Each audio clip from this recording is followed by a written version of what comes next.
and noodles, eh? What's going on, my pretty pandas? It's your huggable hipster here, and welcome back to today's tea talk. I know this video's, oh god, I know this video's late. Okay, sipping on coffee all day. Second cup, I'm going for it. We have a little bit to discuss on today's tea talk. Just a little, just a smidgen, just a scotch. We're bringing it in. Reminds me of Ross whenever he was like, you know, that episode whenever Ross is like, can you guys, I don't like to say that you're loud, but you're kind of loud. So what are we talking about today? Today has some interesting topics. Some might be triggered by them. So if you are one of said people who are triggered by topics, the door is that way. Don't let it hit you on the way out, honestly. Now this first article, I'm kind of it's this thing with karma. I love what it does. I love that it has the potential to either do great things for people or do things that absolutely are necessary for people. Now, actually, there were a lot of times when I would talk with not just my friend Chris on Twitter, but also BackPocketGame Reviews. You guys know him. You guys love him. I did not an interview, but like a sit-down chat with him over Skype. It was really fun. You guys should check it out. I'll link it down below. And we all know the entire fiasco, the entire thing that happens with GameStop. GameStop, they cheat customers out of money. I'm just saying this right now. Games that are worth at least $60, $70, at least, you get paid $10. How is this right? How is this right? I don't understand it. But GameStop confirms talks for potential buyout. Just letting that sink in. Just a little bit. Just a little bit. Letting that sink in. It states here in the article that the video game retail store GameStop is reportedly looking for a buyer. Reuters reports that the corporation is in talks with private equity firms after having received interest in a buyout. The company has also hired a financial advisor, according to people familiar with the matter. Now, I don't know about you. But I feel like this has been a long time coming. In a way, we've seen GameStop, we've seen its success, we've seen its downfall, we've seen how they treat customers, we've specifically seen how they've treated employees to the point of where they wanted to quit. I almost was going to work for GameStop until a lot of my friends on Twitter convinced me out of it. Thank God that they did. It also states here in the article that GameStop has had a rocky year. The stock has slid more than 32% over the last 12 months. Yikes. And in May, its newly named CEO, Michael Mueller, announced he was leaving only after 3 months on the job.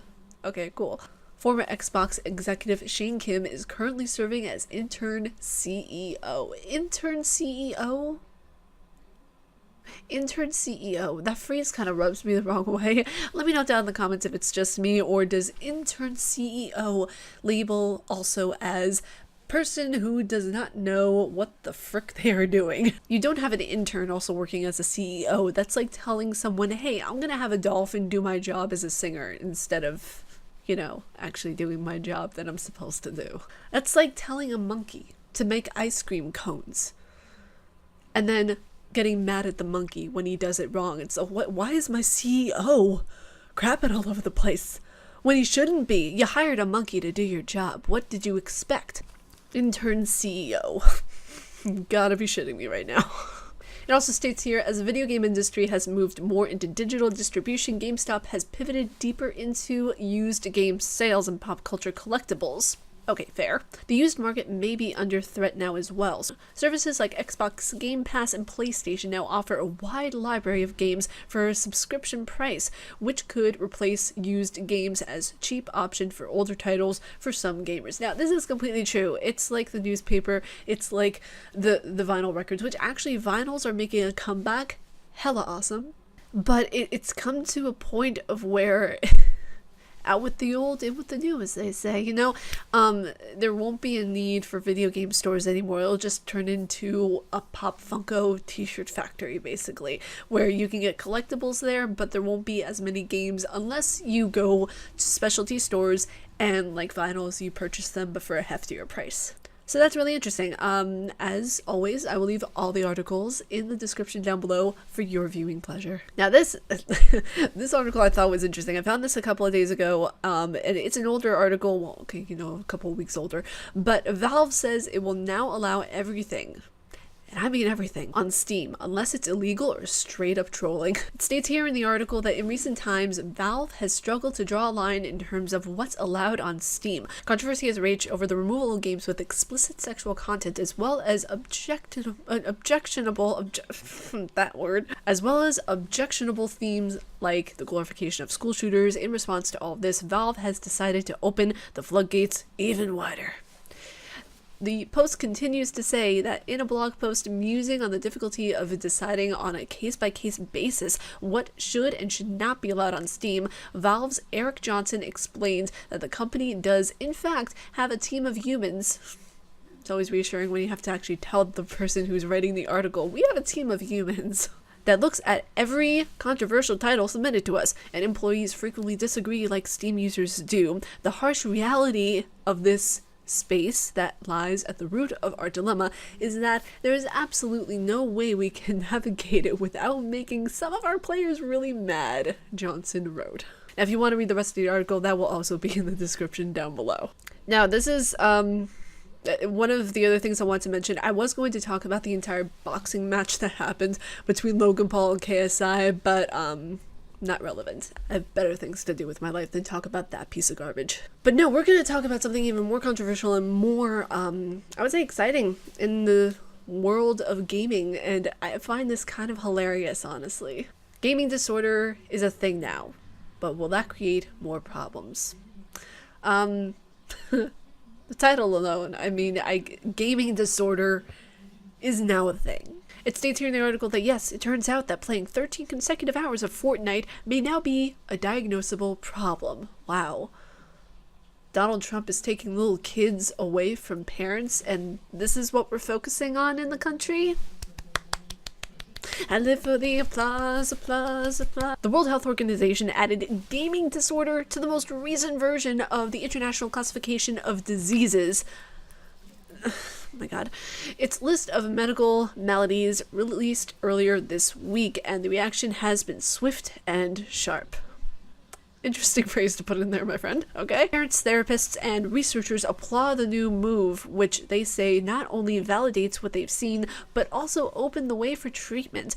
Other researchers and game advocates are pushing back against the stigmatizing diagnosis, which they say is based on poor research, which it is. And also, I mean, games are relaxing.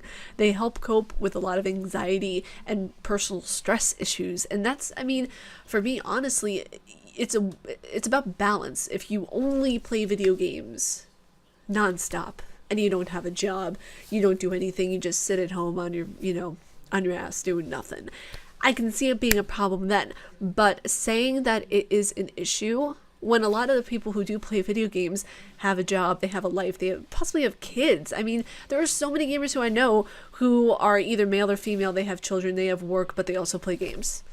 You're going to say that those people now have a diagnosable mental health disorder. Please, come on. It says here, and I quote, by labeling a complex hobby as a disorder compared to other entertainment media, which seem far more familiar and acceptable, we risk pathologizing the wrong thing. I have to correct the word there. I used the wrong word of pathology, okay? To earn a diagnosis, someone must be unable to control their gaming frequency, intensity, and duration, be it losing interest in other daily activities and continuing to play despite negative consequences for at least a year in most cases, according to WHO's classification. Now, this is really interesting. There are a lot of mental disorders. There is sexual addiction, there is OCD, there is a lot of things that can happen in the human brain based on biology or based on the person's own choosing. People call sex addiction. I'm going to go with this example first and foremost. They call sex addiction an addiction because it's something that the person can't control. It's based on the own person's biology of whether or not they can't control their gaming lifestyle, to play devil's advocate here. If a person really were addicted to gaming, like this person says in the article, they could not control it, they wouldn't be able to eat, sleep, or even think about anything else besides gaming. They would start to lose massive amounts of weight. We don't want to even get into the pornography addictions, the massive amounts of other addictions like smoking or alcohol obsession. Like there are those that are actually dangerous, but this is what we focus on, a gaming addiction, something that is actually beneficial to help ease the mind. So many people taken to credit what the bad apples have done. Like, there was probably a guy who got really addicted to gaming and he paved the way for this gaming disorder. There's actually a healthy eating disorder, if I remember correctly, honey. There's an eating disorder that is classified as if you eat only healthy things, you have a mental disorder. Well, crap. I probably have a mental disorder then too, because I eat healthy, I play video games, I interact with people. My God. Mother fluffer. There are so many things that people are looking for as an excuse to be special, as an excuse to fit in with the mentally disturbed of society. If you walk in saying, I have a mental disorder, people are going to be nicer to you. People are going to forgive you for your BS. Not the way life works. Not the way it worked my parents' generation. Not the way it's supposed to work now. So let me fill you in on the real tea here, okay? Gaming disorder is complete BS. You should not take it seriously, and whoever came up with this disorder should feel ashamed of themselves, honestly, because gaming truly helps a lot of patients, and it helps a lot of people IRL who are just looking for something to do to relax. Mic drop.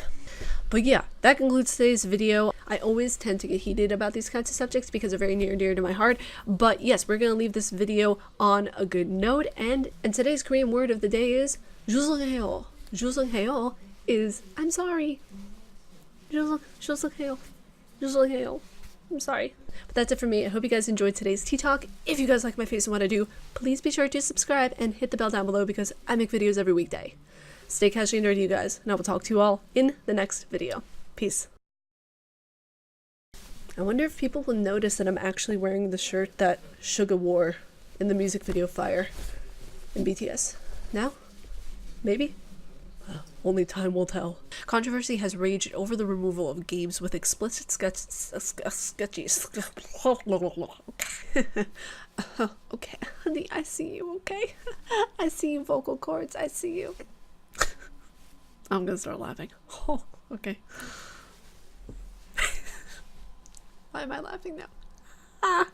YouTube, fund this. Fund me. Instead of Logan Paul, you get a crazy gamer who's willing to do anything for you. Why am I laughing? Why am I laughing? No, but really though. Controversy has raged. I can't do Oh, I can't do this. Oh man, there we go with the windshield wiper laugh. You